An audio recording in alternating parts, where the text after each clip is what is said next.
DAC defence acquisition council approval ఇచ్చింది. Acceptance of necessity AON అంటాం కదా మనం మామూలుగా ఈ డిఫెన్స్ రంగంలో కొనుగోళ్లకు సంబంధించి Indian army, Indian air force and naval systems కి సంబంధించి 52,000 కోట్ల రూపాయల ఏఓఎన్ యాక్సెప్టెన్స్ ఆఫ్ నెసెసిటీకి అప్రూవల్ ఇచ్చింది డిఫెన్స్ అక్విజిషన్ కౌన్సిల్.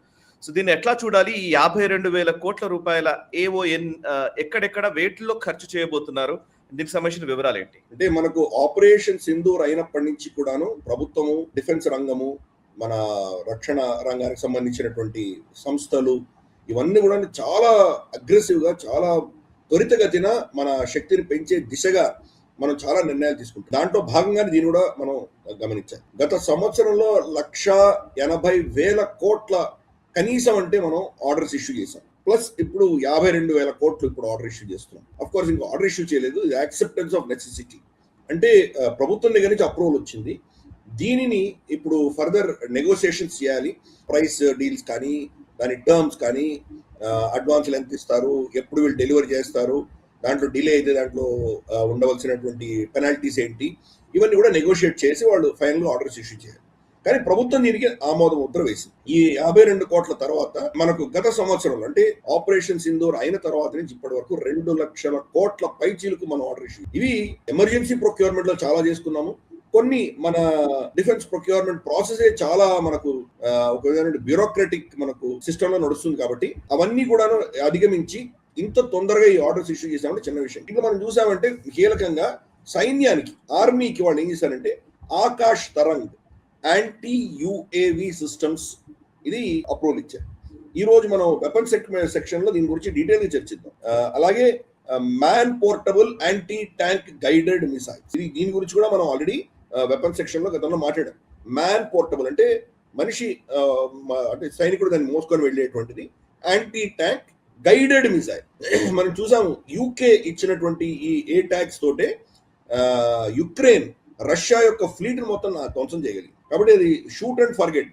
ఒకసారి దాని వెక్టర్ లో కనుక ఒక ట్యాంక్ ని చూసి ఫైర్ చేసామంటే ట్యాంక్ వెడుతున్నా కానీ ఇది హంట్ చేసి వెళ్ళి కొడుతుంది. అది దానికి అప్రూవల్ ఇచ్చాం. అలాగే ఎంఆర్ శాన్ అంటే medium range surface to air missile, అవి మనకు చాలా ఉన్నాయి. వాటికి సంబంధించినటువంటి ఇవి కూడా ఉన్నాయి.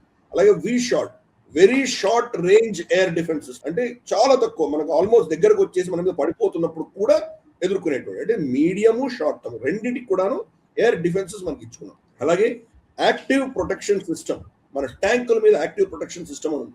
ఎందుకంటే ట్యాంకులు వెళ్తుంటే కానీ వాళ్ళు చాలా ఈజీగా శత్రువు దాని మీద అటాక్ చేయొచ్చు. అటాక్ చేసి తట్టుకోవడానికి దానిలో ప్రోటోకాల్స్ వస్తున్నాయి. గతంలో ఉన్నటువంటి ట్యాంకుల్లా కాదు, ఇప్పుడు వచ్చే ట్యాంకులు అన్నింటిలో కూడాను ఈ యాక్టివ్ ప్రొటెక్షన్ సిస్టమ్స్ పెట్టుకుంటున్నారు. అంటే ఆ వస్తున్నటువంటి మిసైల్స్, డ్రోన్స్ వాటిని టేక్ డౌన్ చేసేటువంటి సిస్టమ్స్, సెన్సర్స్ అని పెట్టుకుంటారు. ఆ సిస్టమ్ కి మనం దీంట్లో అప్రోచ్ ఇచ్చుకుంటాం. అలాగే జెట్ బేస్డ్ కామికాజీ డ్రోన్స్ వెళ్ళి అక్కడ శత్రు మీద క్రాష్ అయ్యి పేలిపోయేటువంటి ఇవి సైన్యానికి అప్రూవల్ ఇచ్చారు. అలాగే నేవీకి చూస్తే కనుక మల్టీ ఇన్ఫ్లుయెన్స్ గ్రౌండ్ మైన్స్, ఇవి మనకు చూసాం. ఇలా హార్మోస్ జలసంధిలో ఇరాన్ ఏం చేస్తుంది, కింద మొత్తం మైన్స్ పెట్టింది. అలాగే ఇప్పుడు మనం నేవీకి ఇస్తున్నాం. ఇంతవరకు మన దగ్గర మైన్స్ కానీ మైన్ స్వీపర్స్ లేవు మన దేశంలో. చాలా దౌర్భాగ్యమైన విషయం. ఈ మైన్స్ ఏవో కొద్ది గొప్ప ఉన్నాయి కానీ మైన్ స్వీపర్స్ లేవు మన దగ్గర. మన జలాల్లో వచ్చి శత్రువు కనుక మైన్లు పెడితే దాన్ని తీసేసేటువంటి కెపాసిటీ లేదు మన దగ్గర. గత ప్రభుత్వాలు ఇంత పెద్ద సీ కోస్ట్ ఎవరు వస్తారని అనుకున్నాం కానీ ఇప్పుడు ప్రభుత్వం దాని మీద ఫోకస్. కాబట్టి మన జలాల్లోకి రాకుండా శత్రువుకి ఏరియా డినాయల్ వాడు రాకుండా ఉండడానికి కోసం అక్కడ మైన్స్ పెట్టేటువంటి ఇగో అడ్వాన్స్డ్ మైన్స్ అన్నమాట. ఇవి చాలా టెక్నాలజీతో కూడుకున్నటువంటివి. పోయే ప్రతి షిప్ ని పేల్చవాలి. మనం ఏ షిప్ ని పేల్చదలుచుకుంటామో ఆ షిప్ మాత్రమే పేలేలాగా చాలా అడ్వాన్స్డ్ టెక్నాలజీతో కూడినటువంటి మైన్స్. అలాగే naval ship borne unmanned aerial systems. ఇప్పుడు షిప్ నుంచి ఇప్పుడు మనకు మామూలుగా ఫ్లైట్ లో నుంచో లేకపోతే మనం షూట్ చేసో లేదా రన్వే మీద మనకు అన్మాన్డ్ ఏరియల్ వెహికల్స్ వెళ్తున్నాయి. ఇప్పుడు సముద్రం మీద వెళ్ళేటువంటి అన్మాన్డ్ వెహికల్స్ ఏవైతే ఉంటాయో అవి షిప్ లాంచ్ చేయగలిగినటువంటివి, షిప్ నుంచి లాంచ్ చేయగలిగినటువంటివి ఆ ప్లాట్ఫామ్స్ కి ఆమోద ముద్ర వేశారు. కీలకంగా LBTF అంటారు, అంటే ల్యాండ్ బేస్డ్ టెస్టింగ్ ఫెసిలిటీ. మనం ప్రతిసారి ఏదైనా టెస్ట్ చేయాలంటే రష్యాకి పంపించుకునేవాళ్ళు లేదా యూరోప్ పంపించుకునేవాళ్ళు. మన దగ్గర టెస్టింగ్ కెపాసిటీ పెంచుకోవడానికి అవసరం అని చెప్పేసి మనకు నేవీకి సంబంధించినటువంటి ఎక్విప్మెంట్ ని టెస్ట్ చేయడానికి మనకు భూమి మీదనే ఒక టెస్టింగ్ ల్యాబొరేటరీకి మనం దీంట్లో అప్రూవల్ వచ్చింది. దాంతో రాబోయే ప్లాట్ఫామ్స్ కి టెస్టింగ్ మన దేశంలో చేసుకునే దిశగా మన కెపాసిటీ బిల్డ్ చేసుకుంటాం. ఎయిర్ ఫోర్స్ కి ఏమి ఇస్తున్నారంటే fixed wing high altitude pseudo satellites.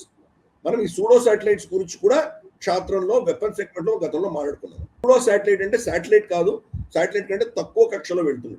Satellite అంటే మనకు లో అర్త్ ఆర్బిట్ 300 కిలోమీటర్ల భూకక్ష నుంచి పైకి వెళ్ళేటువంటి అట్మాస్ఫియర్ లోనే తిరుగుతాయి. కానీ నార్మల్ ఎయిర్ క్రాఫ్ట్స్ కంటే కూడా చాలా పైకి పెడతాయి. నార్మల్ ఎయిర్ క్రాఫ్ట్స్ 40 నుంచి 50,000 అడుగుల ఎత్తున వెళ్తే ఇవి ఆల్మోస్ట్ 70,000-80,000 అడుగుల ఎత్తులో వెళ్తుంటాయి. సూడో శాటిలైట్స్ అంటే ఇవి శాటిలైట్ ప్రత్యామ్నాయంగా ఉండేటువంటి, అవి ఫిక్స్డ్ వింగ్ అంటే మన ఎయిర్ క్రాఫ్ట్ లాగానే ఉంటుంది కానీ మనిషి ఉండడు దాంట్లో. వాటికి ఈరోజు ఫండింగ్ ఇస్తున్నాం. కాబట్టి మన రక్షణ ఈ మొత్తం 52,000 crores కూడా మనం చూస్తే మన ఫోర్సెస్ యొక్క రక్షణకి మనం ఎక్కువ ప్రాధాన్యత ఇస్తున్నాం.